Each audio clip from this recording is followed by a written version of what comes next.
Hi, everyone. Thank you for joining us today. Lori Gross from MindTickle. I'm very excited to be joined by three very smart enablement professionals.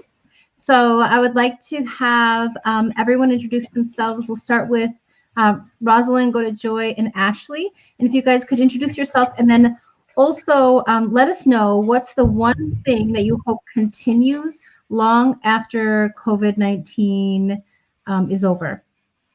Sure. So I'll go ahead and start. I'm Rosalind Santa Elena. I'm actually currently the head of revenue operations at Clari.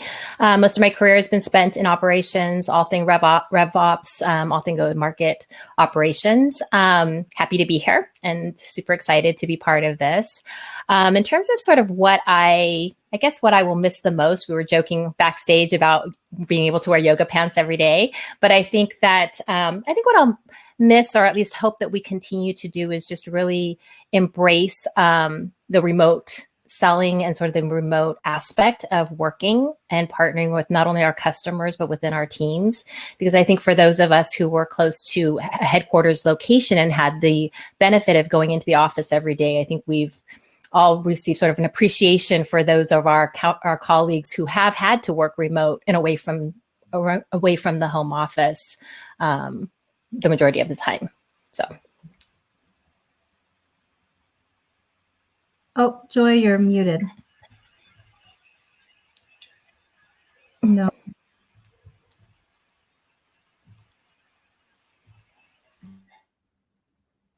Ashley, do you want to go while she's trying to get that figured out?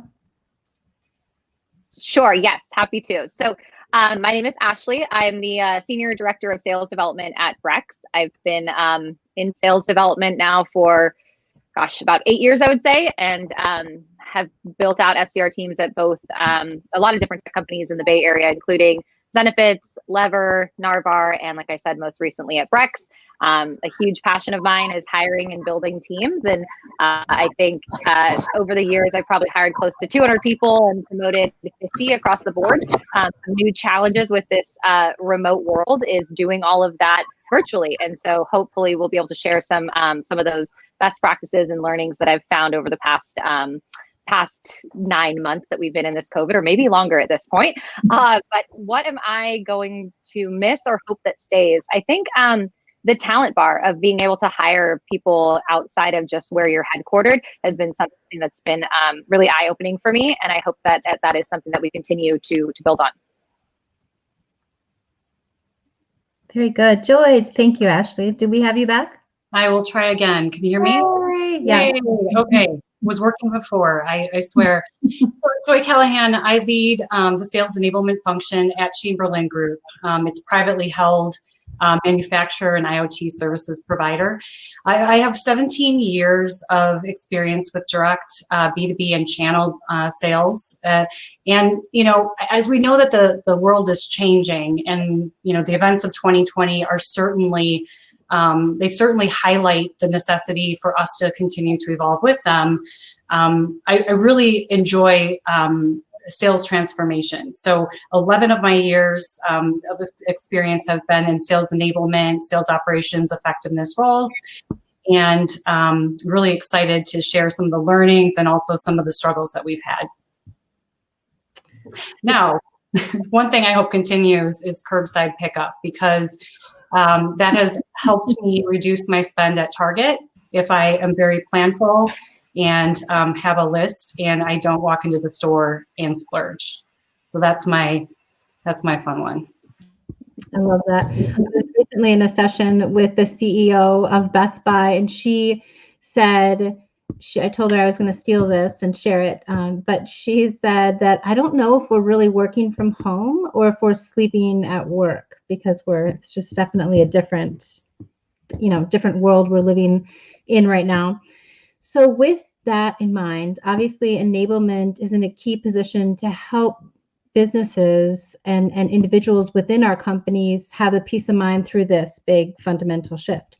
So what challenges have you guys encountered through COVID, And I'll share right now, just with us, I'll start that it's hard for individuals that are used to selling to certain persona, for example, focusing on certain challenges, and now that's completely been turned upside down. So how do you help maybe with that mindset shift, going from someone with great expertise and success selling to a certain maybe it's even different products and services that you have to sell? How do you, what challenges are you encountering, and how are you solving them at your organizations?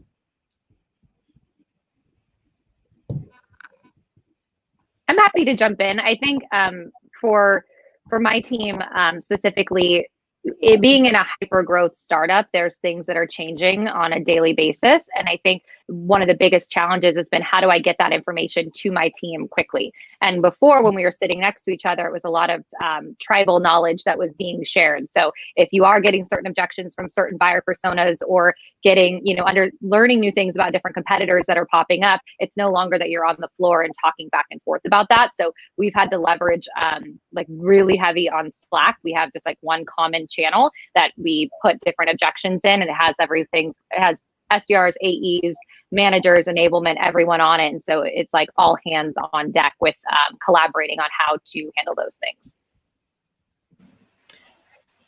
Yeah, and I would just add, I mean, I guess even not specifically around personas, but just some of the challenges that we've had, just around having everybody being remote. As Ashley mentioned, getting the right information to the right people, I think at the right time, making sure that you're keeping the team aligned, right, on the same page, keeping them motivated and energized, when you're not in the office and not able to sort of, give those high fives and feel a lot of that kind of that positive vibe that's going on. And I think the other thing with transitioning to remote working is just, making sure people feel like, they're not out on an island, make sure that they feel supported. And I think, Laura, you touched on this a little bit about being at home working versus working from home is really, being much more, I think, cognizant of the fact that individuals are trying to, balance everything that's happening in their life that's being impacted by the current conditions, as well as all of the changes at work, and trying to be efficient. So I think really looking for ways to just help support your teams, making sure that, that you're onboarding them, ramping them, and supporting them ongoing in a more effective manner. Yeah, so for those of us who are at a more traditional company, field-based, road warriors, we've certainly struggled. Before COVID, 80% of our revenue, our B2B sales, ran through traditional channels. So whether that was in person, order a fax, phone conversation, our customer base on the B2B side is a very traditional, maybe not as tech savvy as other industries.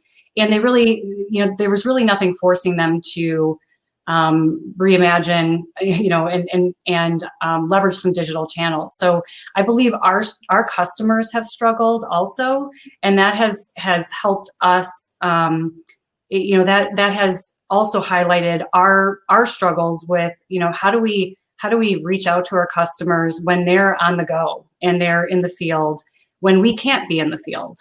And so we've really struggled with, evaluating our sales enablement technology. Do we have the right collaboration platforms for our salespeople and our customers?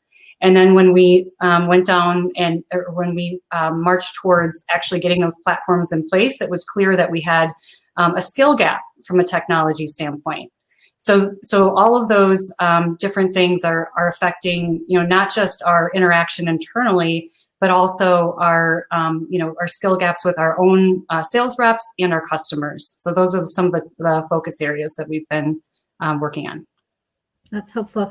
You bring up a great point, and I do think, now there are 5 generations in the workforce. So how do you, and I do believe that at least the companies that I've spoke to this year, it's remote video has been effective, and there have been challenges, obviously, but people have been working hard to keep their jobs. And in 2021, it'll be less effective, knowing that it's going to take longer to get everybody aligned and I guess messaging on the same page. So what is working well in that regard with your organization, and what is your plan for next year to just make sure that, again, people are whether they're your, Joy at Chamberlain, your road warriors, or we are back to, in an office, and all three of you have different unique backgrounds. So I would love to hear how what your plan is for next year in that regard. Sure, I'm happy to jump in first. I think, if I think about for next year, like where we should really be focused, so that our teams can really thrive is, I think organizations will continue to, look for creative ways, right, to bring the team together, right, and just not another happy hour, another game of Kahoot, but start to really tap into some other creative ideas. And I think companies are getting really very creative, but really doubling down, I think, on the enablement and the engagement, right, for your reps. Obviously, we're talking about enablement today, but really reviewing your tools, your processes, make sure that they are optimized for remote selling, especially taking your lessons learned from this year, as well as lessons learned from others, and doubling down also on, I guess, on the marketing piece and the outreach, right? I think somebody mentioned about, optimizing for, how you reach your buyers, where they are now and how they want to be engaged, because that has changed quite a bit, as well as Joy mentioned about curbside pickup, right? There's other aspects of things that we've learned as buyers and consumers that we want to be approached that way. So really doubling down on a lot of those learnings. And then just similar, not just for prospects, but also with your customers, right? Continuing to look for ways to drive value, really be a strategic partner to them, right? Because that's going to help you obviously expand in terms of your, upsell revenue and keeping your customers happy. Yeah, I love the customer focus piece there. I think one in the doubling down, I think one thing that just popped into my head that I definitely plan on doing, because I think Q4, you get a lot of excuses, things start to get a little messy. And so I want to, in Q1, just like get back to basics. And so part of that is just getting like much closer to the ground level of like cold call trainings, objection handling, workflow and processes, and just really starting to like use that time to set up what the rest of the year is going to look like. And that takes, partnership with the reps, with enablement, with the sales ops teams, and a whole crew that's going to have to come together to do that. And I would say some more intense targeting. So in a situation where you may have reps that have a territory, or they have territory routes, and they have their same customers that they're typically used to spending time with, what are those insights, or what are those behaviors or signals that we can highlight to the rep in order to improve their productivity, now that they can really go anywhere in their territory by just picking up the phone or by sending an email. The other thing is shifting from that drop by sale, or where they were typically able to hit multiple contacts, and really helping them reach the right contact. I know Ashley, you mentioned BDRs. Really, our field sales reps are going to be more and more like a BDR, and they're going to have to be relentless at trying to get in touch with customers and setting appointments, even if it's just because the customer's busy. They're not used to that, so they're more likely to leave a message and move on than be very targeted and focused in their approach. So I think getting back to basics is a really good theme. We of course are leveling up on our understanding of technology, and also helping with additional and incremental sales tools, not necessarily technology tools, but what does an ideal virtual sales call look like, from securing the appointment to architecting the right elevator pitch to getting in and closing the sale. That discipline has, in a very traditional salesforce, sometimes there's ways to be a little bit less structured in that approach, but with every virtual interaction, we have to make that count. So those are some of the ways that we're investing in 2021. I love it. So how do you maintain a coaching culture with everyone remote, and then if you don't really have as much of a coaching culture, when you promote individuals within your organization, how are you helping them to be effective coaches or to make that transition? Sure, I can start. I think the first thing is I think you also need rep buy-in. I think it's tough when you are pushing from top down, like as a manager, and saying like this is what we're going to be doing. But I think we have a value on our sales team. It's culture of winning and constantly improving. And so we highlight someone every week that has contributed to that. And so it actually becomes like you're getting their buy-in because they're getting acknowledgement that they've actually contributed to something that's helping across the board. And it could be, did they come up with new sequences? Did they, improve a process or whatever the thing is, highlighting that and making that as just a part of the team culture. I feel like then it kind of starts to spread where everyone wants to collaborate and help one another. Love that. I guess I would just add, I think as we kind of touched on earlier about, not being in the office, you're not able to, pat each other on the back or give high fives or sort of celebrate in person. And I think, even though most of us have had, we have sellers that are remote, right, and outside sales teams. So we're sort of used to that, especially in companies, in larger organizations.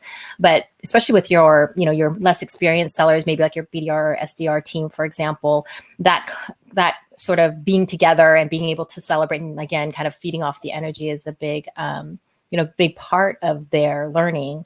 So I think with being remote, as managers, really looking for more touch points, making sure that you stick to your regular one-on-ones, really make a conscious effort to give consistent feedback, and constant communication just to keep everyone on the same page, help people learn from each other, and celebrate even the small wins, right?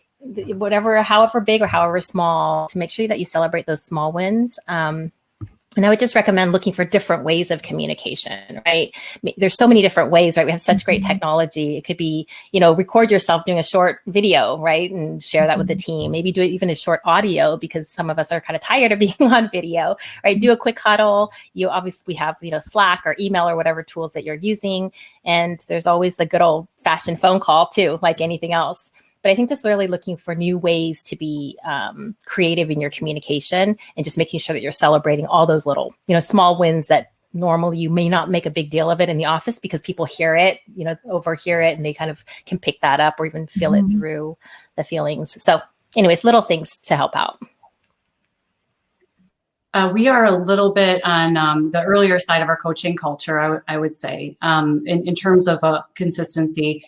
The two things that we're doing is one, we are investing in leveling up our leaders and providing them with skills training and additional support so that they can be the leader that they aspire to be and coach and enable their team. So that's the first thing. The second thing is we're really focusing on transparency and autonomy.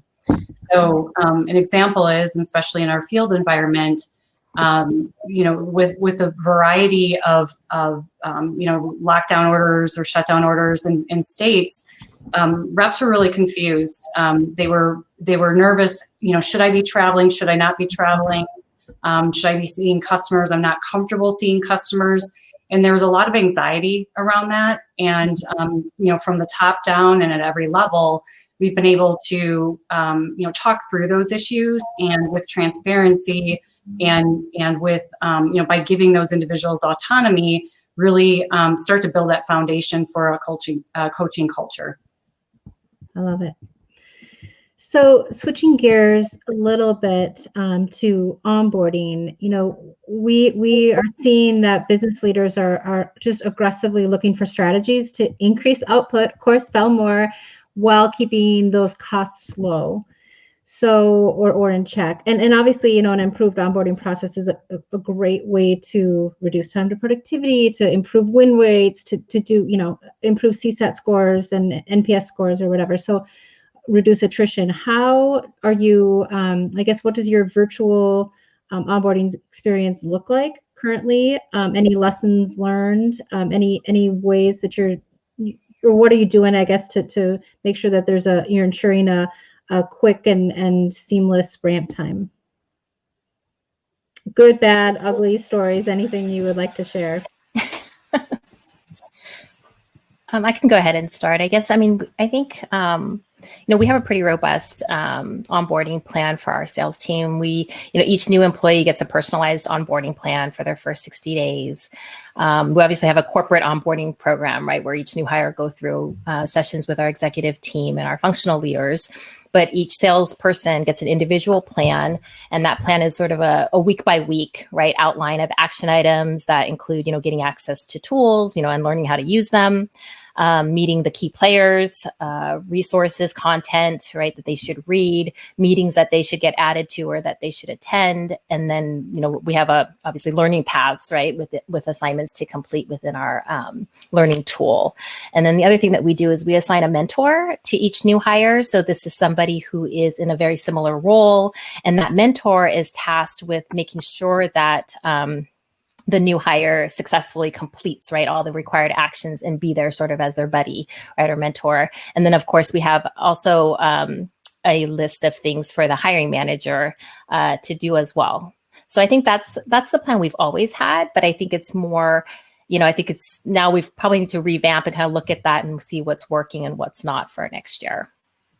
So pretty standard for us. Yeah, I would say ours is pretty similar. When I end up talking mostly about SDR and get like very tactical in the weeds, but ours is actually optimized for like the first 30 days.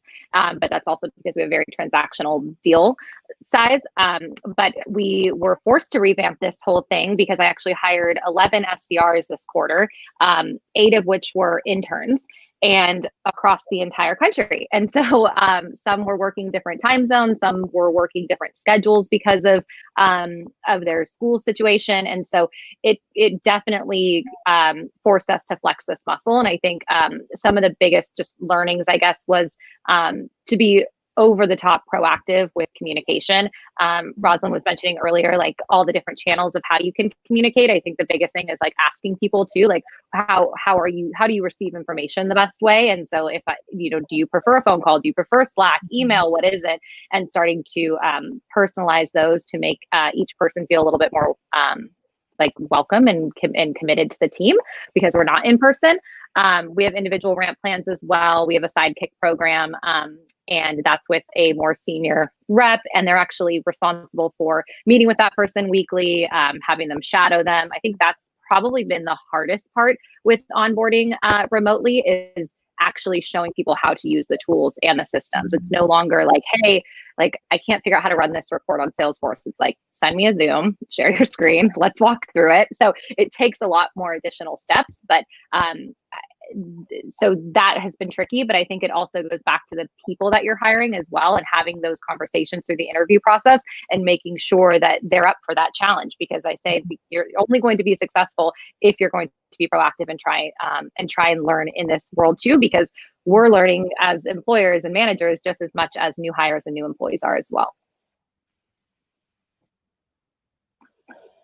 Yeah, so much like Rosalind and Ashley, we had an established onboarding program pre-COVID, and recognized even a little bit before COVID that it needed to be a little bit more modular, virtual, et cetera. It was a very much focused on in-person, one-on-one conversations, tours, even going to a manufacturing facility, distribution centers. And so because those aspects are important, but at the same time, we need, we're going to be onboarding, for some classes, it might be a handful of people. For some classes, it might be in the 50s. So I think that with some of the push towards digital, and then with the COVID situation, it's actually helped us because people are more willing to record a video or get their smartphone out and walk around a facility, or in a technical sale where it's more of a mechanical technical, you pick up a smartphone and start walking through various things. So it's not necessarily hands-on, but it's very zoomed in. And so we've had to rethink some of our more technical product training. But like I said, the organization and everyone has been very supportive. So we've been able to leverage a sales enablement platform, not just across our sales organization, but all of our customer-facing employees, which expedites our digital creation process and allows us to share learnings and resources and videos and content among our groups. And then that combined with the willingness for everyone in the organization to, to engage digitally and virtually, along with some of those tools like the sales enablement platforms that we've brought on, have really helped us move towards that virtual onboarding environment. Very helpful. So thank you all. So moving beyond onboarding, when you think of, anyone that's been onboarded from a continual training perspective, to be at our best, your teams need the right foundation, the right tools, the right information and confidence, quite frankly. So how are you handling continual training and education virtually to your sales teams, and has anything changed? Part of the back to basics that I was talking about that we're doing in January is kind of similar to what we've been doing, is coming up with a theme for the month.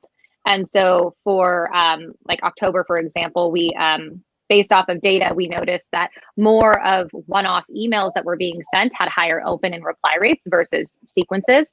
Not shocking, but a metric that we were able to truly drill into. And so that was the theme of the month. Was we did some training around how do you do a hyper-personalized email? How do you send more one-offs? What are the metrics we expect of the open and reply rates? How do we track it? And then at the end of the month, I guess it ran through the month, but we had a spiff. And so whoever had the most one-offs and the highest open and reply rates, I think it was $100 or something like that we did. Yeah, I think I would just kind of follow along with what Ashley was saying about back to basics. I mean, stick with your best practices, right? Just really stick to your best practices when it comes to enablement and training, meaning continue to, demonstrate value, right? As soon as you talk about training, it's what's in it for me, right? And make sure that, the participants understand why it's important to them and how it's going to benefit them. Make it as interactive as possible, right? Obviously, kind of training 101, right? Make sure there's active participation so people aren't, doing their Slack or doing their email and everything as they're, on these calls, especially because it is virtual and it's very easy to get distracted. Keeping it short and sweet, right? Small digestible parts for learning always works really well. Make sure that you're testing knowledge, right? Through follow-up. I think we all talked about kind of having that learning system. So make sure you're continue to be creative there, whether it's a video or a test or, some kind of presentation, but make sure you're testing knowledge. And then just consistency, right? Get into that regular cadence of teaching and getting into that learning culture, because I think a lot of times we see, companies, especially as you're moving so quickly and you're in a high growth environment, that's very easy to put enablement on the back end, right? And push training out because it's month end, it's quarter end, there's all these things happening. So just getting into a regular cadence so your team knows that they should expect to show up and make it valuable so they want to show up, right? And meaningful. Yeah, I double down on that consistency and whether it's training or communication, just being ultra transparent across your entire business, anything that's coming down the pipeline. And so I would definitely say that. But also, I mean, there's studies out there, 91% of reps really like to hear from their peers, and trading advice from their peers helps them be more successful. So we've done a lot of work gathering win stories, working on battle cards to really, not just kind of glaze over our benefits and why we win, but really get into the real, the good, the bad, and the ugly about what a rep might actually encounter in a selling situation, so that they're ultra prepared. And then have and then collect some of those case studies where somebody won or maybe somebody actually lost, so that others can learn from them without making those same mistakes or having those same stumbles. I love those stories, and readiness will only get you so far. And I recently moved to Nashville, and I bought a Miss Pac-Man game for my kids, and or maybe it was for me. I'm not quite sure because I've been playing it a lot. But it's interesting to me because so much of success in sales is learning from our failures. So with that in mind, I'm playing Miss Pac-Man. I'm constantly, I'm not giving up after the first time I run into this stupid ghost.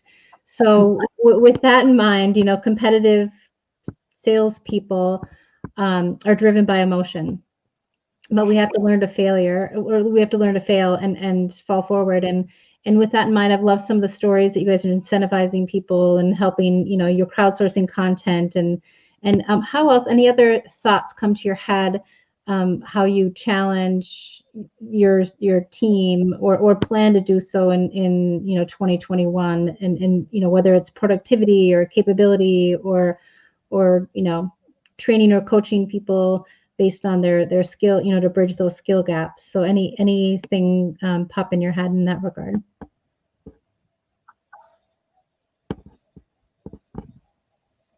I can jump in here. I think, because I guess my brain always thinks operationally, right? So I'm always thinking about process and tech and, data. So when you ask me about, how do we, what are some of the learnings and what are the things that we want to what we want to do differently or kind of double down on for next year? I mean, I'm always thinking about the data, right? When you think about improving the capability or sales productivity of reps, I'm always looking at the data. And we have such amazing tools, right, that can measure pretty much everything now other than maybe employee happiness. Even that we have surveys and things to test that. But I think, using the data, making sure that you're looking at metrics, looking at the activity, looking at engagement, all of the different tools that we have, and then really doubling down on, what's working and what's not, right? And it kind of goes back to Ashley's kind of back to basics, right? It really is. It really is just going back to basics and making sure that you're doing it consistently. Yeah, I think adding to that data piece, I think one thing, I've never been the type of leader that's like, you need to make X amount of calls or this amount of that. I like to rely more so on like an individual person's sales equation. And so we use like outreach and Salesforce and a bunch of different tools. And so I'm able to see what an individual rep's funnel looks like. And so what I like to do is create a sales equation for them working backwards off of their quota. So they know exactly what they need to be doing, how many meetings they need to be setting, how many calls they should be making based off of their own conversion rates. And so that's where you can really start to up level certain people and bridge the gap where like maybe they're setting a lot of meetings that aren't converting. So that's a coaching opportunity, or, you can really start to drill into the different data points. And yeah, so I think that's something that we'll continue to do, but I think it's something that helps allow reps to kind of own their own development and growth too, because they're able to see their data and where they're benchmarked against some of their peers. Yeah, and we're actually doing some of the same things that Rosalind and Ashley mentioned, more so breaking down targets more specifically and having a little bit more meat around it in terms of how they're going to achieve it. So, we don't just peanut butter spread targets. We have, there's some regional nuances of some of our products and services. So by telling that story and saying, hey, here's the target, but this is why it's allocated in a certain way, and this is how we think that you can achieve it. And then the leader is working with their reps to say, this is how I am going to help you to achieve it. That keeps people focused and motivated, to go towards that particular target. So just getting really specific versus general has really helped us here in the short term, and as we look at targets in 2021. The other thing I would say, it's especially with people's morale and being either cooped up at home, whether you like it or not. It's important to interject some fun. So, in terms of keeping them motivated, but also keeping people, keeping their spirits light. We certainly, the content that we put within our sales enablement platforms and that we create, we ensure that it's entertaining, we ensure that it's high quality, and that's required our sales enablement team to bring on some additional tools and resources in order to do that, as well as collaborate with marketing and creative and other parts of our organization. But it's really worth it to show, there are groups within the organization making that investment in the sales team, even during this time, and then, throwing a couple spiffs behind it and having some fun and competition with leaderboards, that always helps as well. Awesome. So we do have one question that I just saw pop up, and sorry if I've missed others earlier. I wasn't monitoring this effectively. So one question is, what are any of you guys doing anything interesting to replace President's Club winners for this year?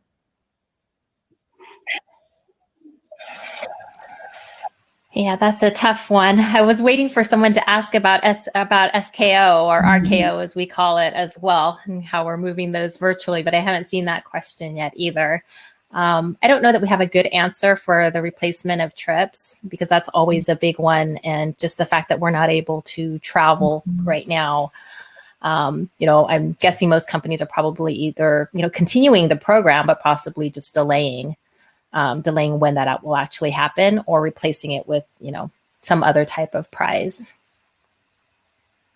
Yeah, we actually have not, Brex has only been around for a few years, so we have not actually even rolled out a President's Club, so no one's missing it quite yet. But what we do, though, is monthly MVPs for each team. So there's a monetary value that's associated with it. And so we do that for at the SDR, AE, RM level, and even ops and enablement too. So someone wins and is recognized across the org and gets a small monetary thing. Yeah, we're in a period of transition right now, and I guess not necessarily reorganizing, but redefining our sales roles.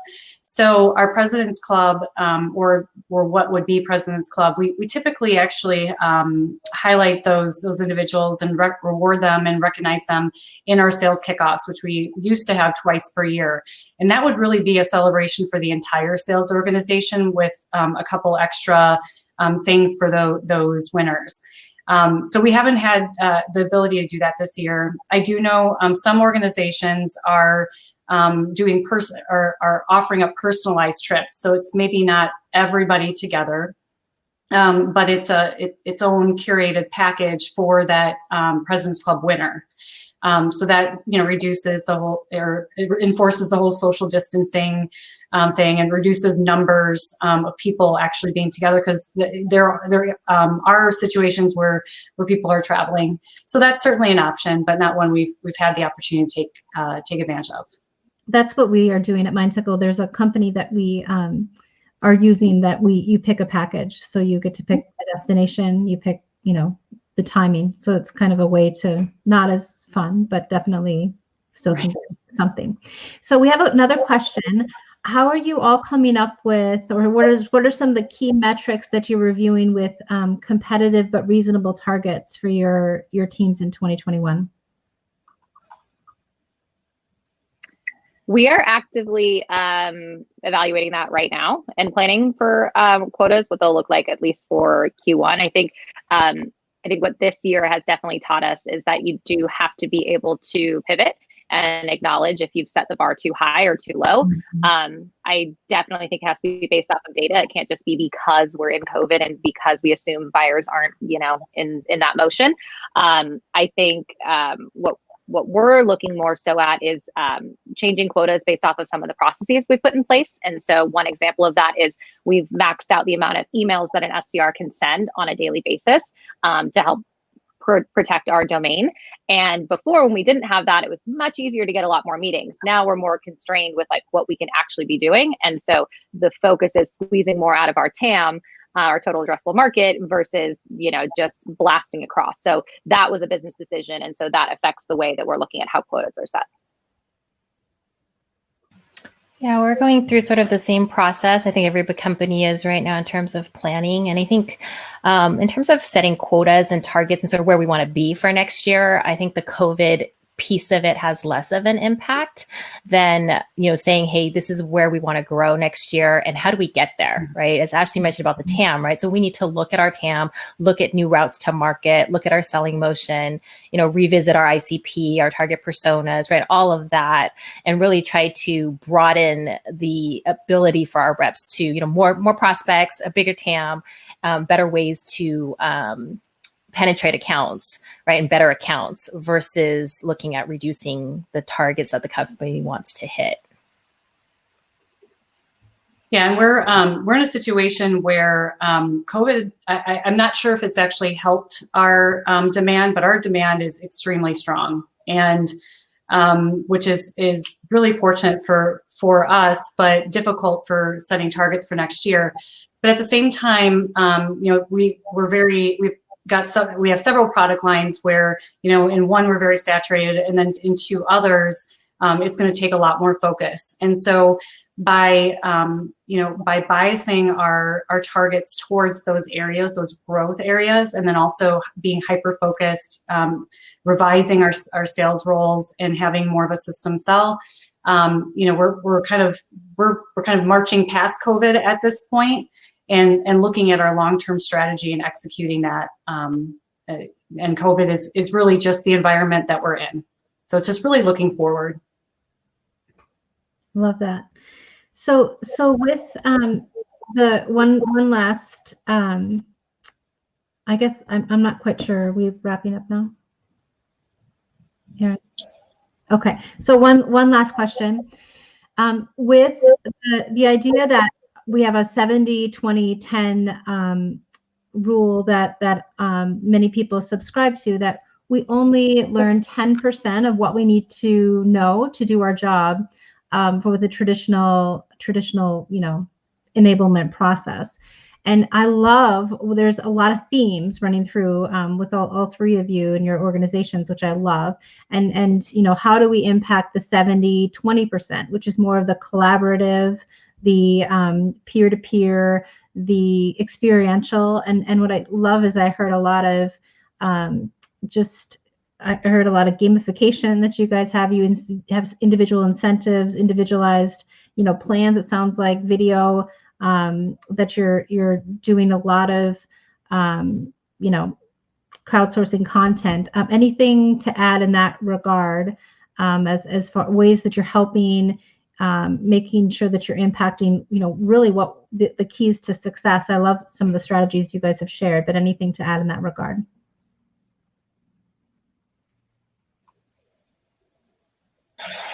I think one thing that I would offer, it's more so regarding onboarding, but can be for ongoing learning, enablement, and retention, is almost taking the approach of a scavenger hunt. So if you're either out looking for opportunities, whether that's a field-based position, or you're navigating within your own sales enablement tools tech stack for finding opportunities, just giving them almost like a task, whether it's reaching out to somebody or reporting out on a particular opportunity, or those are the types of things where by processing that a little bit differently in their mind, then they start to number one, share with others, but also think about what they did differently and what they could have done better or improved. Yeah, I think the thing that came to my mind was leveraging your top people, like the people that are doing the right stuff. I think when you focus on relationships and like really building with your people, I think you start to learn a lot about them, ones that want to become future leaders, ones that want to get promotions. And so those people tend to be much more willing to help those around them. And I think it was Joy that mentioned it earlier, like the peer-to-peer learning, that I think people just are naturally more gravitating towards that. And I've seen a lot more new hires actually a lot of just reps in general trust their peers more than they do their managers. So I think if you leverage your top performers and, ask them to help, I think they more times than not, they're willing to. Yeah, I tend to agree with Ashley around just sort of the wins, right? You really want to focus on the wins, trying to repeat those, focus on your top performers. Every time something's working well, right, is to just really make sure you focus in, hone in on that and continue to repeat that behavior, right? And try to help. That 70% around learning through experience, I think that's pretty standard, not just for revenue teams, but for, companies and for anybody. So giving your teams much more, look for creative ways for them to expose them to other areas of the business, right? To up-level skills that they may not necessarily be able to develop in their current role. That's helpful. Well, thank you all three of you for your awesome insight and certainly loved getting to know all of you. So thank you guys for your time and energy, and have a great holiday. Great. Thank you very much for having me. Thank you. Thanks all. Thanks, everyone. Bye.